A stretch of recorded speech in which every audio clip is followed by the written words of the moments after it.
musulmana que abusaba un poco del hashish, efectivamente, y que con el tiempo, por lo menos, se vistieron con un hábito que era exactamente el de los templarios, que tenía una regla secreta que, por lo que sabemos, que es muy poco, también se parecía a la regla de los templarios. Y sabemos que hubo en Palestina contactos entre esos caballeros y los hashishim. Se quedaron 10 años en Palestina, estos 9 caballeros, sin hacer nada que sepamos, sin tener una función particular.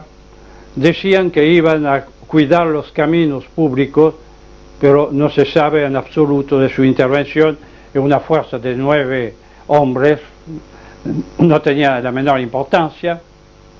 Pero 10 años después, 5 de ellos volvieron a Francia.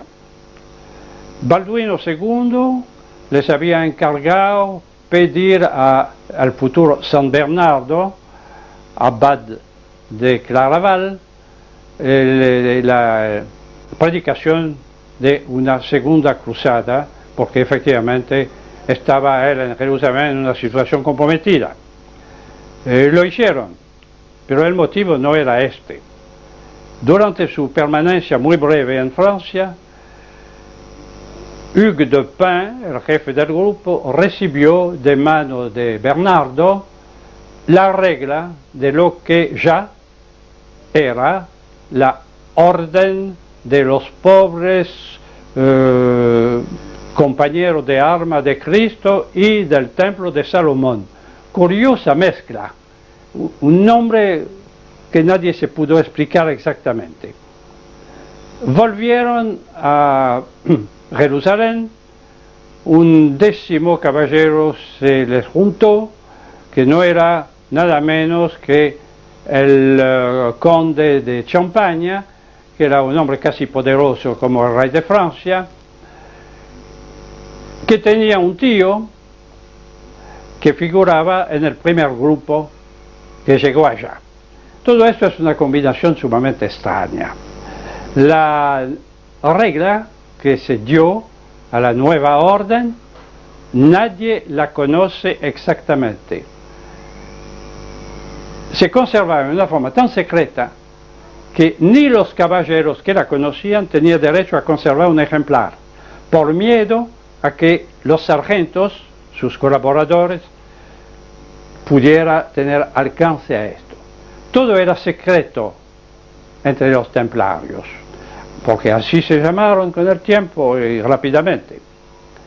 Bueno, en Jerusalén, efectivamente, prestaron apoyo ya relativamente militar, relativamente importante al rey, pero al mismo tiempo, en Europa occidental, tomaban posiciones. Consiguieron del Papa autorizaciones, privilegios muy especiales. Por ejemplo, los templarios dependían únicamente de su gran maestre y en lo pecaminoso de sus capellanos, que tenían la licencia para absorber los pecados reservados a los arzobispos, algo bastante grave, que aprovechaban en particular para absorber a caballeros que habían cometido delitos sumamente graves, asesinato, etcétera, y que estaba excomulgado. Los capellanes del temple les levantaban la excomunión y ingresaban en la orden. Pues sí, había de todo. En la orden de los templarios había buenos monjes soldados, sacrificados, valientes, etcétera, y había individuos que se parecían bastante a ampones, para decir verdad. Por otro lado, los templarios ya en Europa occidental se instalan en todos los países habidos y por haber, se dividen por lo tanto en una multiplicidad de encomiendas, fortalezas, y de bailíos, fortalezas menores, y de granjas, que la explotación es agrícola, muchas de ellas fortificadas también. el Temple llegó a tener en sus 6 provincias europeas 15.000 caballeros, milites, que eran todos nobles, muy pocos anoblecidos por la misma orden, y 45.000 sargentos de armas, que eran la infantería de acompañamiento de los caballeros en caso de combate, pero que también servían para administrar los bienes de la orden. Estos bienes eran gigantescos. ¿De dónde procedían? Bueno, como toda orden religiosa, pedían limosnas, en cambio de plegarias. Esto es muy común hasta hoy, pero en definitiva era insignificante al lado de la fortuna considerable que tenía la orden. Y eran rapaces como ningunos. Hay ejemplos que conocemos por papeles de escribanías de aquel entonces. Por ejemplo, en Normandía recibieron, por el amor de Dios y de la Santísima Virgen María, 5 feudos de una vez. ¿Qué extensión? No sabemos, pero 5 feudos siempre era algo muy importante. Pero en Bretaña sabemos que en un pueblito de allá tenían derecho, cada vez que un individuo se moría, a tomar el mejor hábito del muerto o 5 monedas a su opción. Es decir, todo era bueno para los templarios. Por otro lado, ellos habían llegado, primero en competencia con Venecia, después en forma de monopolio, a tener el control de los movimientos marítimos entre Francia y el cercano Oriente. Transportaban combatientes, hombres, caballos, armas, etc., al reino franco de Jerusalén. Y cobraban a los príncipes que utilizaban su servicio un arancel bastante elevado. También llevaban peregrinos, pero estos no debían pagar gran cosa. No era suficiente tampoco para explicar la riqueza de la orden. Y para eso se puede emplear una terminología muy moderna. La orden del Temple era un trust, diríamos una transnacional o una multinacional, como quieran. Era una empresa comercial. ¿Cómo funcionaba esto? De una forma sencilla. En aquel entonces, el transporte de mercadería y más todavía de valores por las carreteras de Europa no era una cosa de recomendar. No se olvide que en aquel entonces Europa, especialmente Francia y Alemania, estaban cubiertas de una selva tupidas. Y en la selva había pandillas de ladrones y había robos también. Puede decir que era tan difícil llevar una recua de mulas cargada con plata como hacerlo en las calles de una gran ciudad actual. ¿Qué hicieron los templarios entonces? Con sus encomiendas, 1000 solo en Francia, repartidas en todo el territorio, construyeron rutas entre las encomiendas. Y estas rutas estaban cuidadas y controladas por grupos de caballeros día y noche que la recorrían, la custodiaban. Estas rutas pertenecían de hecho al Temple y los peajes que cobraban antes los señores feudales y los municipios fueron prohibidos y nadie se atrevió, por supuesto, a discutir una orden templaria. Entonces los comerciantes tenían interés en utilizar estos caminos donde estaban seguros. ¿Para transportar qué? Un poco de efectivo, no tanto, pero sobre todo mercadería. Pero las mercaderías no pueden caminar día y noche durante un mes. Entonces el Temple organizó en cada encomienda y en cada bailío un depósito, digamos, los comerciantes podían dejar consignado su mercadería, en contra de la cual la orden le daba un recibo. Este recibo era el capital de la orden, porque cuando el hombre venía a buscar la mercadería, por supuesto había un agio que el temple conservaba. No olvidemos que en aquel entonces todo tipo de usura, es decir, todo tipo de interés, aunque sea 0,5%, cada 10 años, estaba terminantemente prohibido por la ley eclesiástica y la ley civil, pero no para el temple. El temple podía permitirse cualquier cosa porque era extraterritorial.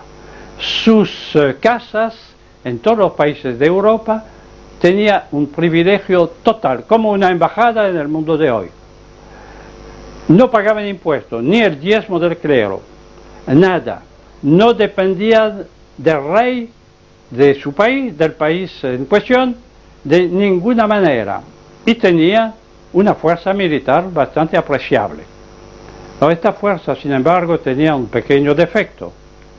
Estaba esparcida por todo el mundo occidental y de hecho no era operacional. Esto les va a costar muy caro. Ahora bien, una de las actividades económicas del temple era el préstamo de dinero. Esto era una cosa extraña que no se explicaba, digamos, porque dinero no había en aquel entonces. Algunas monedas de oro, difíciles de conseguir, por cierto. Moneda de plata no existía porque lo único que todavía se veía de vez en cuando eran monedas que databan del Imperio Romano. La mayor parte estaba gastada. Y sin embargo, el temple prestaba dinero a raudales. Lo prestaba a interés. ¿Qué interés? Tenemos algunos documentos notariales, 50% al año, nada más. Bueno, más o menos lo que tenemos acá. Pero en fin, le prestaba dinero y lo pagaba, lo daba en moneda o en letras de cambio. Esto era muy útil para los comerciantes, que en lugar de desplazar efectivo, que además no existía, o muy poco, se iba con un papelito que escondía en su zapato, y el temple de Venecia pagaba una letra de cambio emitida en Burdeos. Era muy fácil. Todo eso con un agio sustancioso, por supuesto. Pero sucede que repentinamente el temple empezó a inundar Europa con moneda de plata. No había ninguna mina de plata en actividad en Europa. Algunas minas romanas estaban agotadas, las minas de Alemania no se había descubierto todavía. Es decir, ¿de dónde sacaban la plata con la cual acuñaban moneda?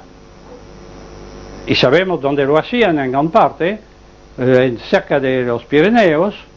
Habían traído mineros y obreros metalúrgicos alemanes, algunos dicen húngaros, pero es lo mismo, y los habían encerrado en una especie de campo de trabajo cuidadosamente protegido, del que no podían salir, en un lugar llamado Les Charbonnières, protegido por dos encomiendas templarias y por un castillo fortificado de un vasal del temple. Trabajaban, trataron de poner en explotación una mina agotada, por supuesto no sacaron nada, pero igual tenía plata para emitir moneda, acuñar moneda. En Normandía hay una tradición que anota Lavarande, que fue uno de los mejores historiadores del ducado, murió hace poco, bueno, hace 30 años. Y en su historia de Normandía dice que según la tradición local, que él conocía mejor que nadie, la plata, los lingotes de plata, venían de México. No es cierto. Absolutamente nada que pueda permitir deducir, digamos, este fenómeno. Pero encontramos la fuente.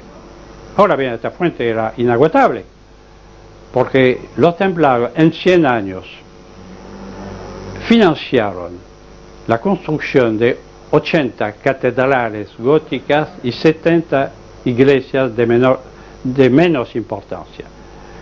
Y ya lo mencioné en una caseta anterior, un escritor que se especializó un poco en el tema templario, aunque no siempre muy acertadamente, hace una reflexión muy correcta. Dice: ¿cómo es posible que una ciudad de aquel entonces, él menciona el ejemplo de Chartres, 10.000 habitantes, en el siglo XII, pudo permitirse edificar una catedral grande como un estadio, cuando hoy, con 40.000 habitantes, no sería capaz de financiarse una piscina, que es un hueco en el suelo nada más?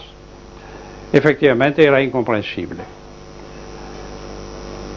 Pero nosotros aquí, en América del Sur, hemos hecho algunos descubrimientos sumamente extraños. Sabemos, por las tradiciones indígenas anotadas por los cronistas de la primera época de la conquista, que en el siglo XIII venían de Bolivia recuas de llamas, que traían mineral de plata hasta el noreste del Paraguay. Efectivamente, nosotros estuvimos trabajando allá en la provincia de Amambay, sobre la frontera brasileña. Para otra cosa estábamos buscando y encontrando inscripciones rúnicas que procedían del imperio vikingo de Tiahuanaco, cuya existencia está plenamente demostrada hoy en día. Y encontramos también otra cosa. A orilla de la Quitabanigüí, es un pequeño arroyo en el lecho del cual murió matado por un negro brasileño, el mariscal López, al final de la guerra de la Triple Alianza. Hay una pequeña cascada de unos metros de altura y al lado la ruina de un edificio de alrededor de 20 y pico de metros de largo, completamente desmoronado, menos una pared abajo y todas las piedras de la construcción amontonadas adentro. Bueno, pensamos en un primer momento que debía ser un fortín para proteger los soldados vikingos que se bañaban en el arroyo, en una pequeña aguada abajo de la cascada. Pero era muy grande, francamente, para eso.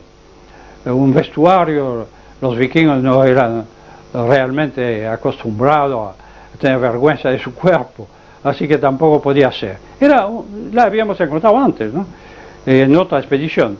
Pero esa vez fuimos a hurgar adentro y nos encontramos con algo extraño que yo tengo acá.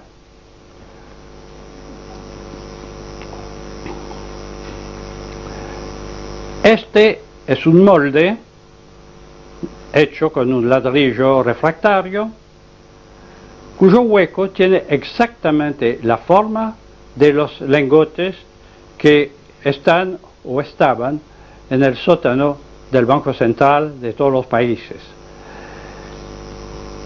Más todavía, hay aquí dos detalles que me preocuparon. Son esta ranura que tenemos acá, esta está cortada. ¿A qué podían servir?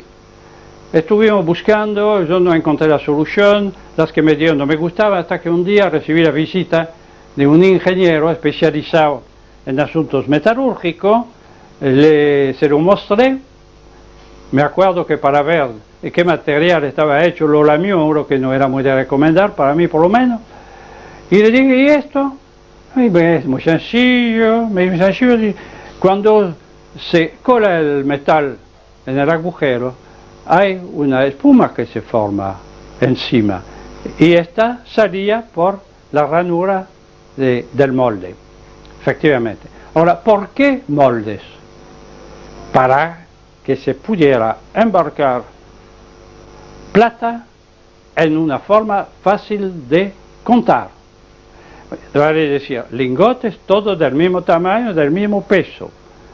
Y se sabía exactamente lo que se mandaba. ¿Se mandaba a quién? Bueno, venían de Porco, del imperio vikingo de Tiahuanacu, llegaba con llamas hasta Cerro Colá, el lugar en cuestión, pero en Cerro Colá había un camino que venía de Paraguay, la de Asunción de hoy, un camino, uno de los innumerables caminos del Paraguay, hechos por los vikingos por supuesto, que seguía hasta el actual Golfo de Santos. Y el mineral seguía también por ese camino. ¿Y a dónde iba? Evidentemente se lo cargaba en algún barco. ¿Qué barco? Y aquí yo tengo que hacer un corte en mi exposición y volver atrás. En el año 1150, más o menos, apareció en algún puerto de Inglaterra un barco que no era muy diferente de los barcos que se usaban en aquel entonces, porque era un drakkar vikingo, con su cabeza de dragón, etc. Pero lo tripulaba hombres que tenían vestimentas raras y que contaron que venía de más allá del océano. Y los ingleses primero se rieron, estos ingleses eran normandos, entre paréntesis, en aquel entonces, se rieron, eran sajones primero y normandos después, se rieron y como Inglaterra era un país muy pobre, un país de ganadería menor, mandaron el barco a Normandía, que tenía el mismo soberano en aquel entonces. Inglaterra dependía de Normandía. Y los normandos, vikingos puros, habían conservado toda la tradición marinera de su pueblo de origen. Eran marinos, pescadores o piratas, sobre todo piratas. Y bueno, el barco llegó al puerto normando de Dieppe. Y allá contaron, era fácil, ellos hablaban el antiguo nórdico y los diepenses también. Y además los diepenses, unas pocas generaciones, no olvidemos que Normandía fue otorgada en feudo al duque Rolf, llamado Rolón, en el año 960, si no me equivoco, había poco tiempo, el idioma no había desaparecido, y además los normandos mantenían un contacto marítimo constante con Dinamarca. Y esos hombres contaron que efectivamente venían de un continente que estaba del otro lado del Atlántico, donde tenía esto y aquello. Hablaron mucho, no tenían motivo para disimular su conocimiento de América, digamos, y ¿por qué? Porque los normandos no eran sus rivales, a ellos no les interesaba. Y trajeron a Dieppe un mapa de la zona, de toda América del Sur, bastante preciso, inclusive con la costa occidental de América,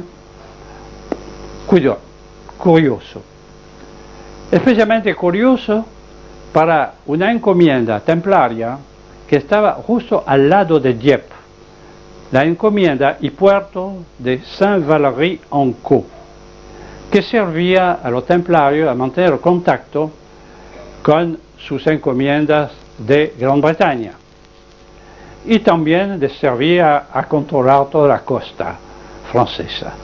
Por supuesto, unas horas después de la llegada de ese barco, los templarios, que tenían un buen servicio de informaciones, como lo demostró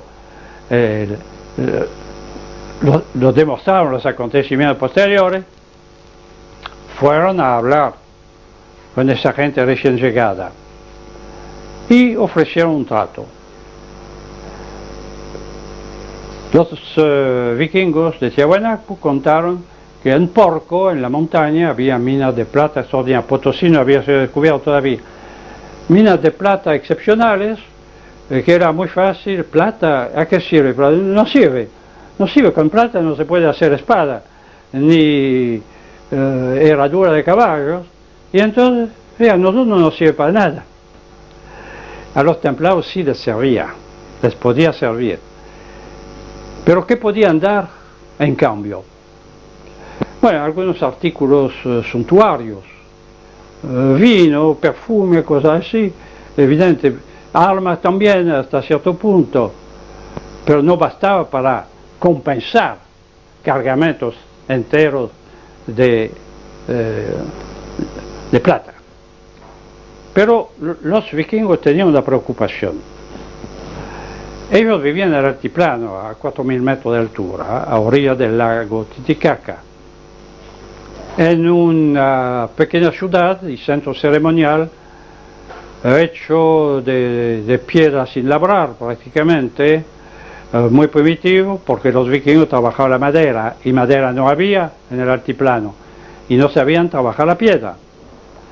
Y entonces, y tal vez era este el motivo del viaje, o uno de los motivos del viaje del barco del que hablábamos, pidieron a los templarios como precio de la plata tecnología, palabra de hoy, claro, o sea, picapedreros, imagineros, albañiles, etc. Para los templarios no les costaba nada, porque el temple tenía a sus órdenes una organización de compañeros albañiles.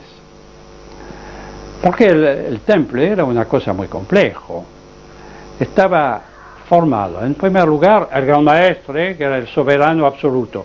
Solo dependía del Papa, pero el Papa le tenía un miedo feroz, así que no había problema. Debajo estaban los caballeros, milites. Debajo los clerici o clerici, como quieren pronunciar, los sacerdotes. Y debajo había hermanos legos, que se llamaban residentes. Estos residentes o sargentos estaban divididos en dos grupos, los flamigeri o flamigeri, que eran soldados armados, y los de servicio de las encomiendas y bailío. Bien, pero tenían también los compañeros del deber de Salomón. ¿Salomón tiene que ver en este asunto? No sabemos. Pero fueron ellos los que construyeron las catedrales y las demás iglesias góticas. Bueno, los templarios mandaron a algunos de ellos a Tiahuanaco y fueron ellos los que edificaron una ciudad gigantesca y en cierta medida extraordinaria, de la cual solo quedan ruinas, porque todo el mundo se encarnizó contra esta ciudad. Primero, cuando la destrucción del imperio de Tiahuanaco, los indios destruyeron lo que pudieron. Después vinieron los españoles que trataron de encontrar tesoros debajo de bloques de 30 toneladas que se caían, por supuesto. Y después los soldados bolivianos que utilizaban el sitio como campo de tiro y disparaban a las estatuas con sus fusiles cuando andaban. Y finalmente hubo un supuesto arqueólogo, un ingeniero Poznański, que creo que terminó con lo que podía quedar en el lugar y vendía a los museos alemanes, pero barcos enteros de piezas arqueológicas. Fue finalmente un desastre, pero fueron los compañeros del deber de Salomón los que proporcionaron la técnica. La mano de obra estaban los indios, y los indios son bastante hábiles en su modo. Por lo tanto, hubo un acuerdo en Tiahuanaco.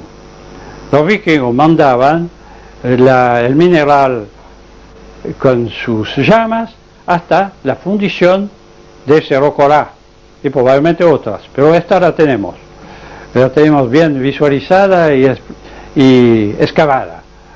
Y después esto seguía en Tromaderingote, seguía hasta el puerto de Santos, donde los barcos templarios se los embarcaba y se los llevaba a Europa. Esto explica cómo el Temple pudo proporcionar una riqueza inverosímil de moneda de plata y, entre paréntesis, desarrollar la economía de los países de Europa Occidental, porque la inflación no procede de un exceso de moneda, procede meramente de una deficiencia de la producción. Y esta moneda los templarios la usaban indirectamente, prestándola para producir, para trabajar. El Temple, pues, y esto nos resuelve un segundo problema. Entre los puertos de que disponía el Temple en Europa estaban especialmente los del Mediterráneo, donde tenía mayor parte de su flota.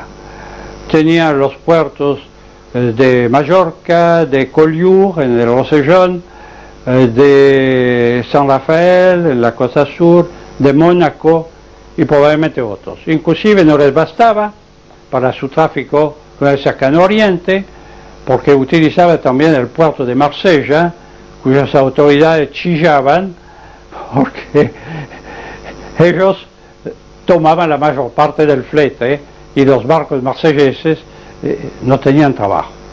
Bien, esto es otro asunto. En el Atlántico tenía 2 o 3 pequeños puertos para sus comunicaciones con Inglaterra, al norte de Bretaña, por supuesto, pero al sur de Bretaña tenía un puerto grande, extraordinariamente fortificado, puerto secreto, no se podía ingresar libremente en este puerto, fácil de defender, porque cuando este puerto, el siglo XVI, cayó en manos de los hugonotes, cuando la guerra civil religiosa en Francia, el cardenal de Richelieu lo tomó y le costó muy caro tomarlo, pero en aquel entonces el problema no se planteaba. Este puerto tenía, por supuesto, también extraterritorialidad, pero ¿a qué servía? Este es un problema que todos los historiadores que se ocuparon de la obra del Temple no pudieron explicarse. Era un puerto que no llevaba a ninguna parte. Para Gran Bretaña, los puertos de Normandía eran infinitamente preferibles, estaban al lado, había que cruzar el Canal de la Mancha. Para vinculación con las encomiendas de Portugal, que era muy importante, bueno, por barco había que cruzar el Golfo de Gascuña, que es el más peligroso de toda Europa, inclusive para el barco de hoy, y con mayor razón para veleros de aquel entonces, especialmente cuando el Temple tenía rutas templarias que cruzaban los Pirineos y que estaban protegidos por encomiendas o bailíos, y el contacto era fácil. En fin, un misterio este puerto. Puerto que estaba protegido por una serie de encomiendas en semicírculo alrededor. ¿A qué servía? Ahora lo sabemos. Servía precisamente para recibir clandestinamente, en secreto, para recibir la plata que venía de América.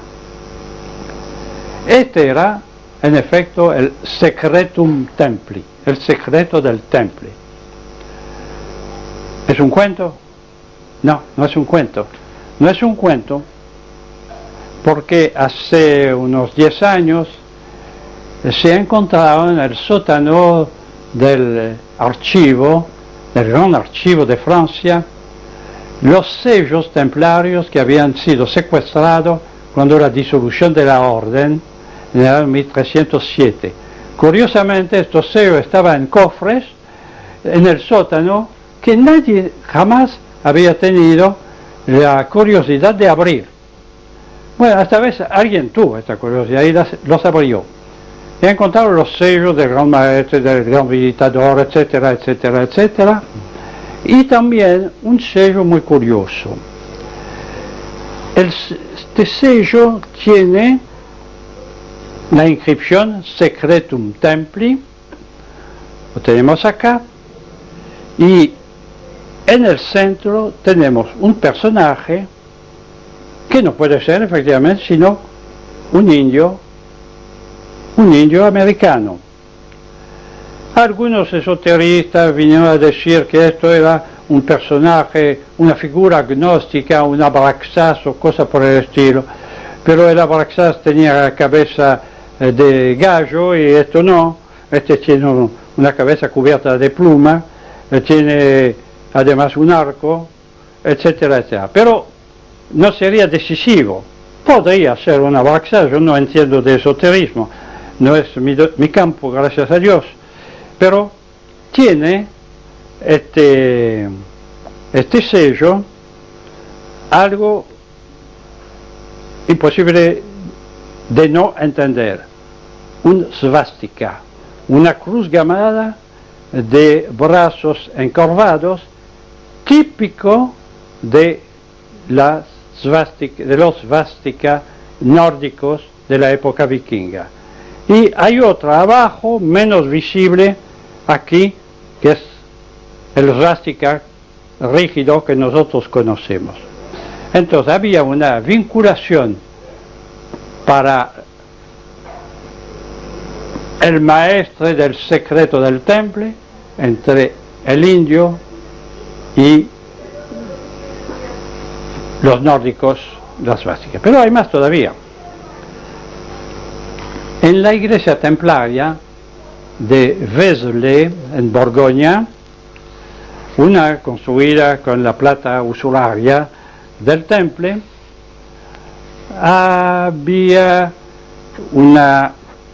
hay en el tímpano de esta iglesia un fresco en alto relieve que son las razas del mundo alrededor de Cristo, el Cristo central e individuos de distintas características. Entre estos individuos hay tres personajes sumamente curiosos que ustedes tienen acá. Hombre, mujer y un nenito que tiene distintas características. Noten en primer lugar que el hombre está vestido con plumas al modo mexicano, pero tiene un casco vikingo, casco inconfundible. Por otro lado, los tres personajes tienen orejas desproporcionadas y hasta ridículas, pero no son los orejones de Tiahuanaco. Los orejones de Tiahuanaco tenían orejas colgantes que se habían alargado, no orejas así. Pero póngase en el lugar de un imaginero medieval del siglo XII o XIII que oye hablar de individuos con grandes orejas e indios además y vikingos al mismo tiempo. ¿Qué podría imaginar este hombre para representar un individuo con grandes orejas? Esto, que no es lo correcto, que no es la realidad, pero es la idea que normalmente surgía en la mente del escultor. Nos permiten llegar más allá, respaldando esta interpretación, pero francamente son detalles que no tienen mayor importancia. Volviendo al puerto de La Rochelle, de que hablábamos hace un momento, es una cosa sumamente extraña. Había 7 y tal vez 8 rutas templarias que convergían hacia él, desde toda Francia y desde más allá igualmente. Tenemos aquí un mapa que nos muestra hasta qué punto este puerto era importantísimo. A esto se agrega otro problema interesante, que tal vez se pueda resolver. Cuando el rey Felipe el Hermoso, harto de ver los templarios ocupar prácticamente su reino, decidió dar un golpe definitivo y aprovechando para hacerlo que el Papa que acababan de ser elegido era el arzobispo de Burdeos, Bertrand de Gaulle, que respondía al rey de Francia, por supuesto.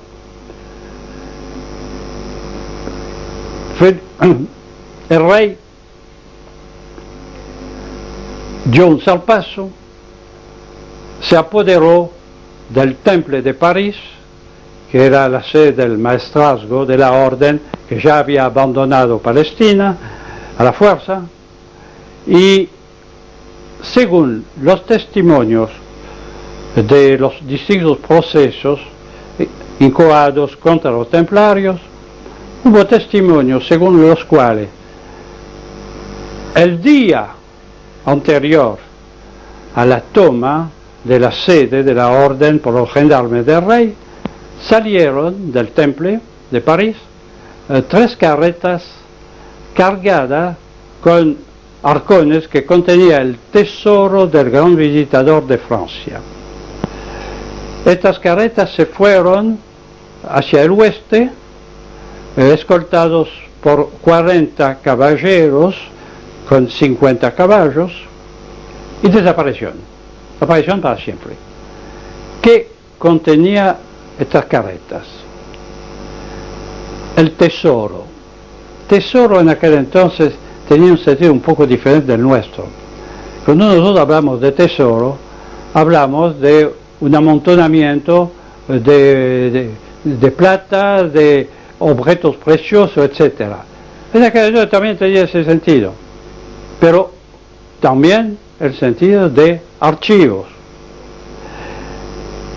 Por ejemplo, la famosa tesorería del rey de Portugal, donde Colón y Magallanes robaron los mapas que les permitieron descubrir el continente a donde todo el mundo iba antes que ellos, contenía precisamente archivos marítimos en este caso, utilísimos. Estas carretas estaban destinadas a llevar su cargamento a un puerto donde 17 barcos las estaba esperando. Esto no tiene sentido. 17 barcos para cargar el contenido de 3 carretas. Bueno, es que las 3 carretas venían de París, pero otras venían verosímilmente de todas las encomiendas habidas y por haber en el país. O sea que el razonamiento y los datos nos permiten decir que lo que se llevó en esta forma fueron los archivos de la Orden del Temple, que efectivamente nunca aparecieron. Los gendarmes reales nunca los encontraron, no figuran en ninguna planilla notarial de los secuestros realizados. Desaparecieron para siempre. ¿A dónde fueron? Bueno, no podemos afirmar nada, porque tampoco se encontraron en otro lugar. Pero sí sabemos que una flota templaria, la flota templaria de La Rochelle, no se refugió en Portugal, como la flota del Mediterráneo, sino que se fue por el Atlántico, claro. ¿Y a dónde podía ir? Por el Atlántico. Lo veremos después. Para explicar lo que va a suceder posteriormente, tenemos que analizar un poquito lo que fue la teología del Temple. Es un tema un poco arduo, por supuesto, pero sucede que el Temple, dentro de la Iglesia Católica, había tomado posiciones francamente heréticas. Ellos creían, por ejemplo, y enseñaban que había 2 dioses. Uno era un dios demoníaco, que era Jehová, y el otro el dios bueno. Esto es la teoría de los cátaros. Cátaros, una secta dualista herética también, que fue destruida a las francesas posteriormente. Una secta bastante siniestra en algunos aspectos, pero en fin, otro problema. Los templarios simpatizaban con los cátaros y les había tomado esta idea de los dos dioses. El dios malo había creado el mundo material. Su creación, por lo tanto, era mala. Y el dios bueno, que era el dios del espíritu, el dios de la luz, este dios bueno quiso rescatar a las almas inmateriales de los hombres. Y para eso les mandó dos enviados. Uno era un arcángel preferido de Dios, que se llamaba Lucífero, que los cristianos ortodoxos consideran como el demonio. Para ellos no, era un enviado de Dios. Y el otro era Cristo. Cristo, que por supuesto, siendo inmaterial, no tenía cuerpo, sino una apariencia de cuerpo, y no fue crucificado, se lo reemplazó por algún criminal cualquiera. Pero los dos enviados representaban en la tierra el elemento determinante para que el alma humana se desintegrara, se separara de su cuerpo. La salvación se producía no por las obras, sino por el éxtasis. Y el éxtasis no era sino un don de Dios que penetraba directamente por intermedio de sus enviados en las almas de los humanos. Entonces, derivación del asunto que es muy importante en cuanto al temple. El cuerpo era malo, por definición, porque era materia. Entonces lo que así no importaba nada, en realidad. Lo importante era adorar a Dios recibiendo la luz de la verdad, la luz mística de la verdad. Esto explica por qué. Los templarios tenían una moral bastante relajada, desde todo punto de vista. Ustedes saben que cuando los interrogatorios de los templarios, primero por la gendarmería real, pero bajo tortura, entonces, ¿qué valor tiene?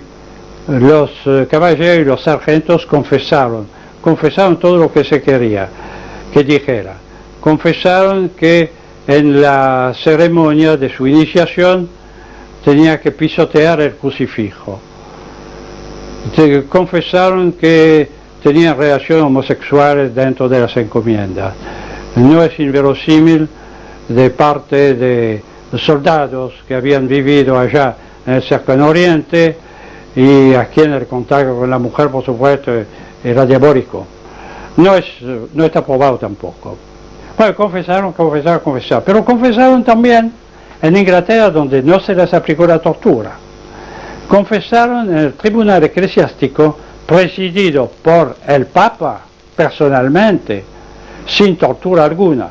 Es cierto que podían temer que después de la audiencia se les hiciera pagar su retractación, puede ser. El hecho es de que practicaba la usura, y la usura era un pecado excepcional en aquel entonces. Ahora está muy generalizado, pero en aquel entonces no tanto. Voy a decir, era una orden que había abandonado el rigor de una regla que además no conocemos muy exactamente.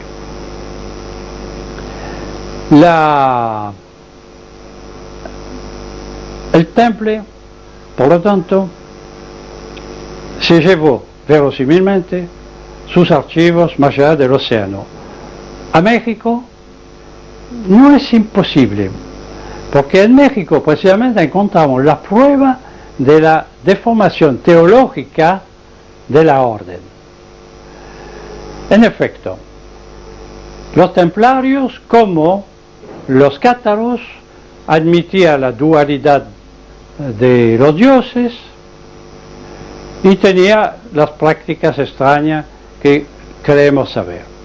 Pero en México, en el año 1307, el año precisamente en que el Temple de París quedó en manos del rey de Francia, en que las carretas de las encomiendas llegaron a un puerto donde las esperaba 17 barcos que nunca reaparecieron en ningún lugar.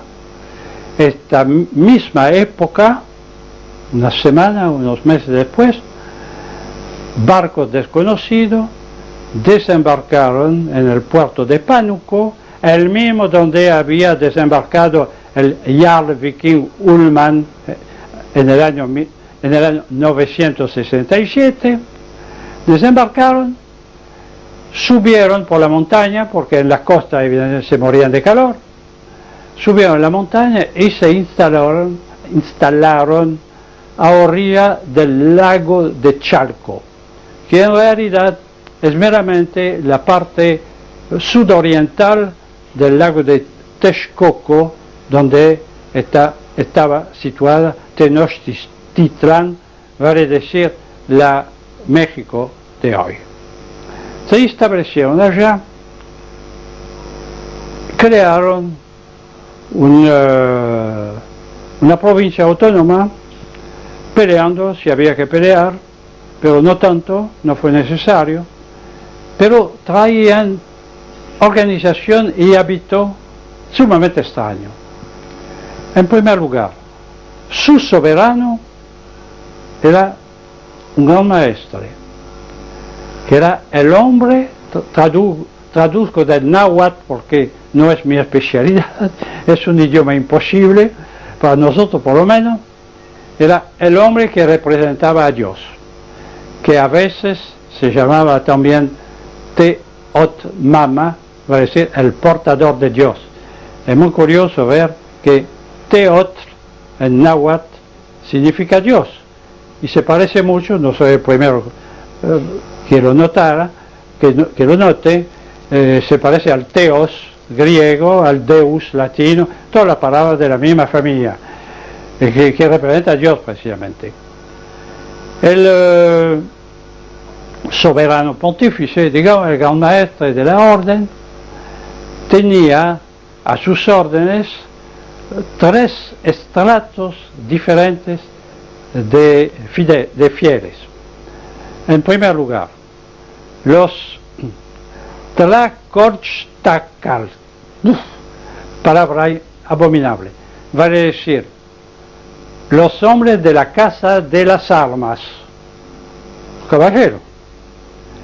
Debajo estaban los Teoxlica, más fácil de pronunciar. Teoxlica significa exactamente capellán, el misionero, más exactamente todavía, el misionero.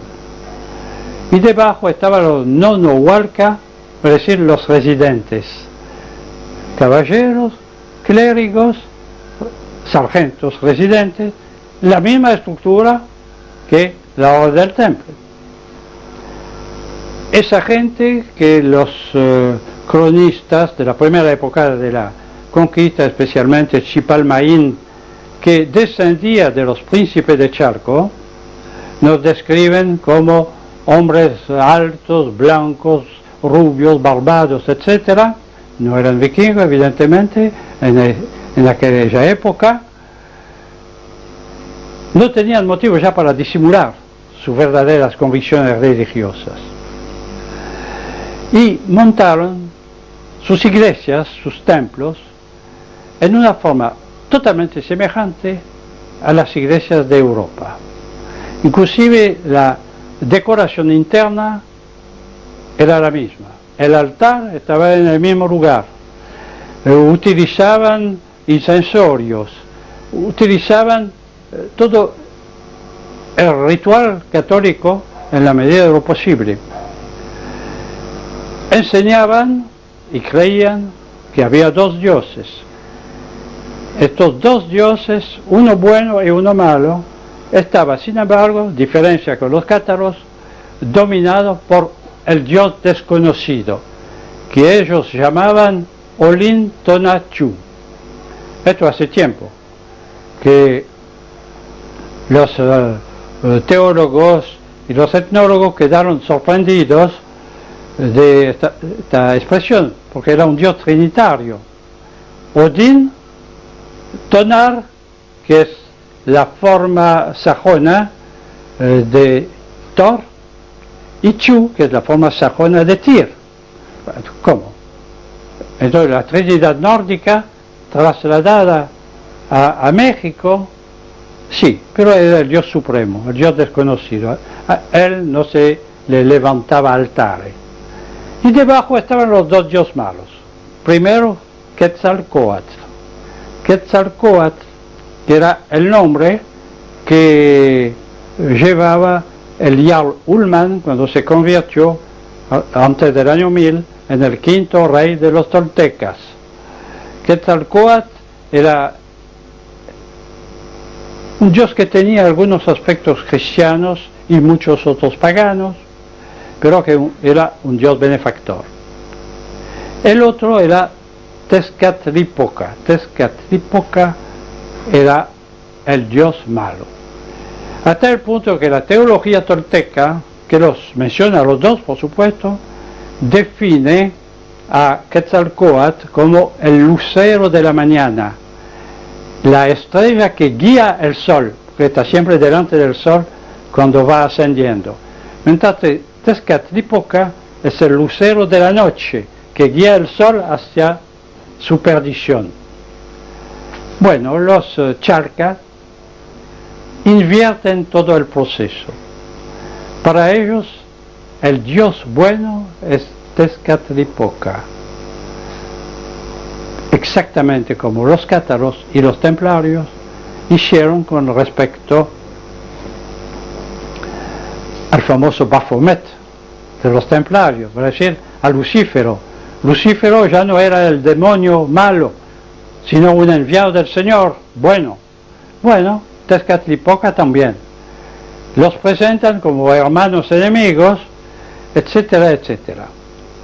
Pero tenemos otra prueba, tal vez más importante, de la naturaleza de esta institución teológico-política, que entre paréntesis los cronistas españoles clérigos no vacilan un segundo en llamar temple. Para ellos los charcos eran los templarios. Efectivamente se englobaba en una sola palabra, en náhuatl, la orden con el nombre de Tecpanca. Telpanca o Telpantlaca significa templar, los hombres del templo. Y el padre de Sahagún, que fue sin duda alguna el cronista español más serio y más científico, los llama también así, los templarios. Y estos templarios tenemos prueba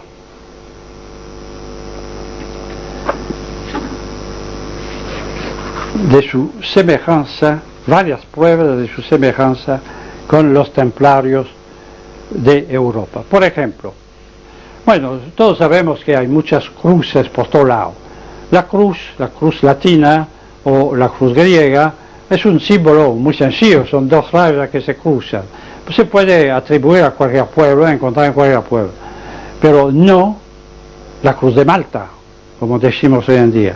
La cruz de Malta, que era el símbolo de la orden de los hospitalarios de San Juan de Jerusalén, que después se instalaron, existe todavía, se instalaron en la isla de Malta, tenía una cruz muy especial, bastante semejante por otro lado a la de los templarios, que la tenemos acá en una imagen de un códex mexicano.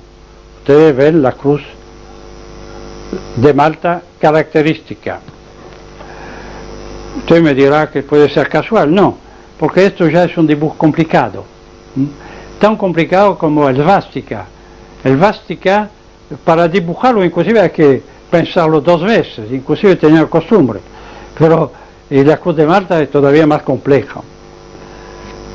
Tenemos y hemos encontrado en Paraguay una cruz en una forma muy especial que es muy semejante a una cruz cátara que encontramos en el castillo de Montségur, en la zona cerca de Albi. Y miren, comparo una cruz cátara con la cruz templaria y veremos muy bien que es exactamente el mismo signo.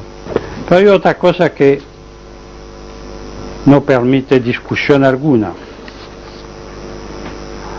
Les ruego que miren con mucha atención este personaje extraído de un códex de aquel entonces. ¿Qué tiene este hombre en la mano? Mírenlo bien.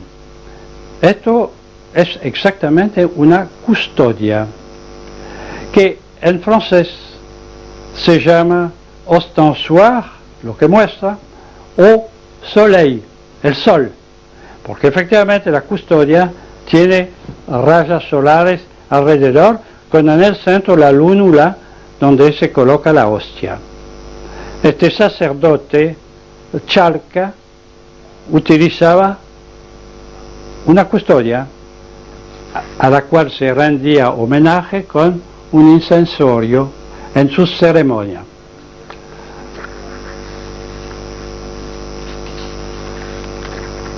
Así que esto demuestra la realidad de este aporte templario en la zona. El Chipalmaí nos lo cuenta cómo poco a poco los templarios de México fueron degenerando. Claro, eran religiosos, normalmente no se reproducían, ¿no? Algún accidente tal vez, pero de modo general no. Entonces los caballeros y los capellanes desaparecían en una generación. Los residentes, algunos de los cuales estaban casados, no habían traído a sus respectivas mujeres, entonces se juntaron con indias, y esto poco a poco desapareció, hasta el punto de que al final no quedó gran cosa sino recuerdos del pasado. Este pasado lo notamos de todo lado. Miren ustedes, esta piedra caída, y hay una docena del mismo tipo, de Tiahuanaco, producto de los imagineros templarios cuando iban a buscar, no hasta Tiahuanaco, no se los dejaba entrar, pero cuando sus barcos iban a buscar lingotes. Y estas piedras, una de las cuales acabo de mostrar, fueron el objeto de una reconstitución de un edificio del Tiahuanaco de aquel entonces por un arqueólogo alemán, el Dr. Kiss, que publicó en el año 33 en la revista Germanien este dibujo. Este dibujo es un poco audaz, ¿no?, para decir verdad, pero muy verosímil. Y él agregaba, evidentemente, esto no es obra de indios, ni mucho menos, y hubo elementos germánicos, él quería decir nórdicos, en Tiahuanaco en aquel entonces. La presencia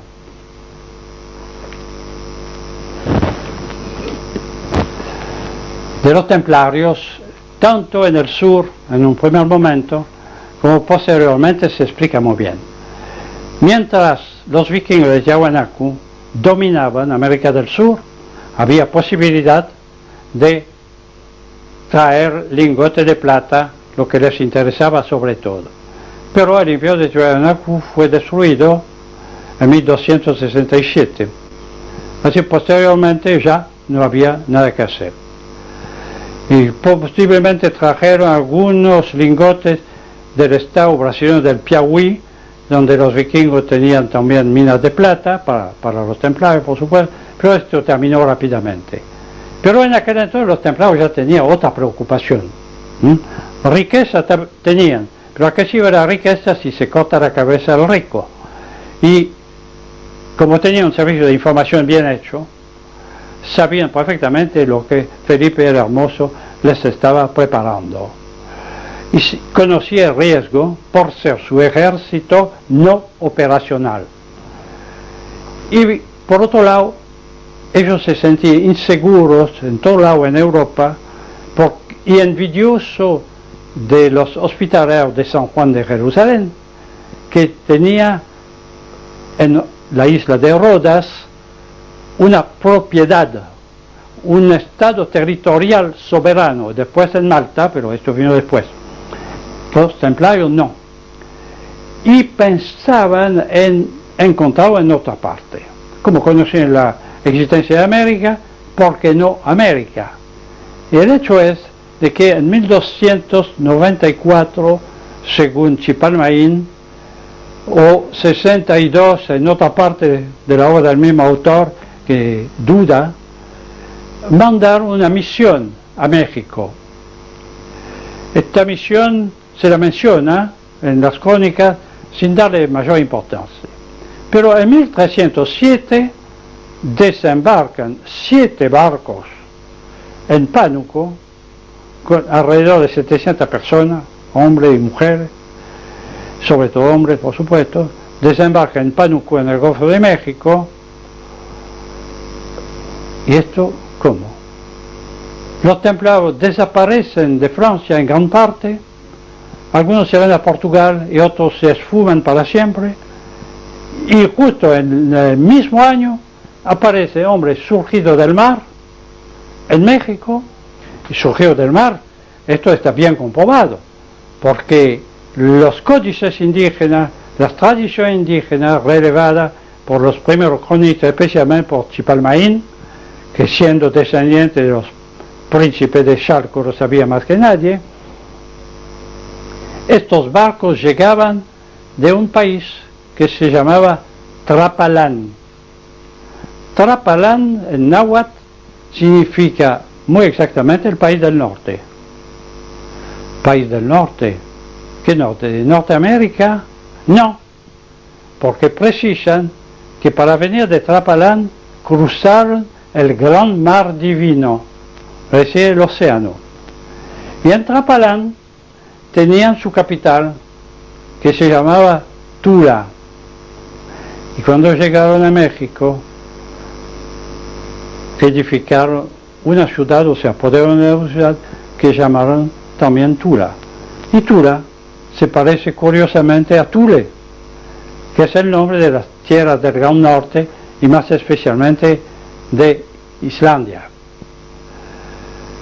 Tenemos datos así, sin número de datos que no puedo, además ni me acuerdo porque son todas palabras náhuatl imposibles de recordar, pero sí hay algunos que puedo pronunciar sin ninguna dificultad. Son las que se han quedado en el idioma maya y en el idioma náhuatl de los toltecas y los aztecas. Y no son palabras ni maya, ni toltecas, ni aztecas, sino que son palabras francesas. A principios del siglo pasado, un sacerdote flamenco francés, del lado francés, el padre Brasseur de Bourbourg, etnólogo muy interesado por la historia de México, consiguió ser nombrado cura de un pueblito de Guatemala. Guatemala poblada por los mayas. Guatemala, de donde procede el famoso Popol Vuh, ese es su nombre maya, es decir, el libro del pueblo, populus en latín, pueblo, y Vuh en antiguo nórdico, libro. Y Vuh es la misma palabra en maya. Es una zona, era una zona de alta cultura maya. Y el buen cura durante 30 años trabajó en la zona, recogiendo tradiciones, formulando apreciaciones a veces un poco abusivas, pero no importa, lo que importa son los datos que nos da. Y en particular los datos que nos da con respecto al dialecto quiché, que era el dialecto de la zona de Guatemala donde él ejercía su ministerio. En este idioma, él releva un sinnúmero de palabras germánicas. Claro, lo hacía con diccionario del momento. El antiguo nórdico nadie lo conocía, y menos él. Pero como era de flamenco, su idioma materno, era un idioma germánico, encontraba. Y nos da una serie de palabras que no nos interesan en este momento, aquí, porque estas palabras venían evidentemente de los vikingos. Pero cuando encuentra palabras francesas, los vikingos muy pocos debían hablar francés, ¿no? Pero los templarios sí, porque venían de Francia precisamente. Y estos nos da, y este Brasseur de Bourbourg nos da una serie de palabras que no las voy a leer todas, ni mucho menos, porque sería muy aburrido, pero algunas para darle una idea de lo que es.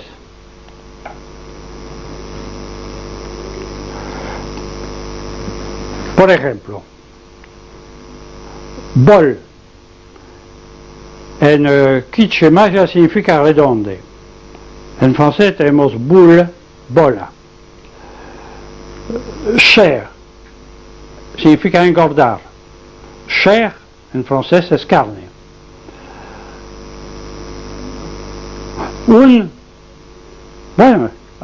Uno significa exactamente lo mismo en maya. Hors, arrancar, desenvainar. En francés, hors, dehors, fuera. Luz, torcer. Luxe, dislocar. Pues sigo porque no voy a terminar, hay 3 páginas así. Così cosa extraña. Tambal, instrumento para llamar golpeando, dice el buen padre. En francés, timbal. Significa timbal.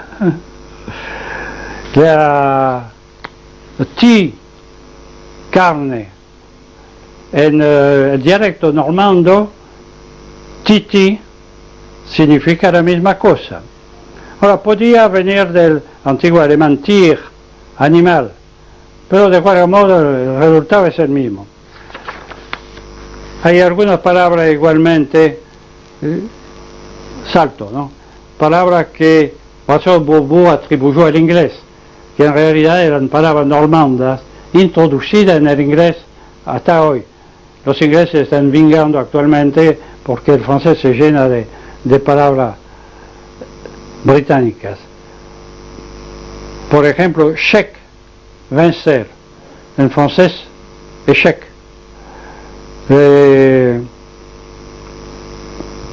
Rus, precipitado. Rusrut, que corre con ansiedad, con precipitación. En inglés, rush, carrera, precipitar, sí, pero en francés, russer, es correr con precipitación, etcétera, etcétera. Pero hay un pus, podredumbre, P-U-S, en francés, pus, etcétera, etcétera. Ahora hay una palabra, es una explicación un poco delicada, pero estamos en el terreno científico, ¿no? Hay una palabra que el buen cura, la palabra es kun, C-U-N, que le da la traducción del maya, claro, con el púdico lenguaje de su tiempo y de su estado. Dice partes secretas de la mujer. Sí, pero en latín tenemos la palabra conus o cunus, que es muy indecoroso para decir verdad, y que tiene en francés un equivalente que no me animo a pronunciar por delicadeza, pero que es muy cerca del kun maya quiche. Es decir, todo eso no es sino una prueba secundaria, digamos. También está el origen de los negros. Cuando Colón llegó a las Antillas, le dijeron que había algunos negros en otras islas. Colón nunca los vio. Pero sí, un español un tiempo después se encontró con algunos negros en Colombia. Un profesor alemán, Dr. von Wuthenau, hizo una colección extraordinaria de estatuillas precolombinas, donde hay, por supuesto, indios, hay blancos de distintos tipos, etcétera, etcétera, pero hay negros, pero negro, bien negro, negro del centro del África, con labios gigantescos, la nariz aplastada, en fin, no un hombre de color negro, sino un negro, el homo afer, como decimos los antropólogos. ¿De dónde podían venir estos? La única explicación, los negros nunca navegaron, no hubo negro marino. Y bueno, alguien los había traído. Y sucede que los templarios habían traído desde Palestina esclavos negros que tenían sus encomiendas y probablemente también en su flota. Es una suposición, no me consta, pero exactamente probable que esto se haya resuelto. Bueno, lo que no es suposición es, en primer lugar, las minas de plata explotadas por los vikingos para los templarios que utilizan este metálico para financiar las catedrales e iglesias góticas de Europa. Lo que tampoco es discutible es la desaparición de los archivos de la orden que se fueron por el Atlántico y llegaron a algún lugar. Lo que tampoco es discutible es que desembarcaron en México en el mismo año de la destrucción del Temple en Europa 7 barcos cargados de gente blanca, barbuda, que fueron a Charco, a orilla del lago de México, lago de Texcoco, y que crearon allá una imitación de la orden del Temple, imitación tan perfecta que los cronistas españoles llamaron a esa gente los templarios.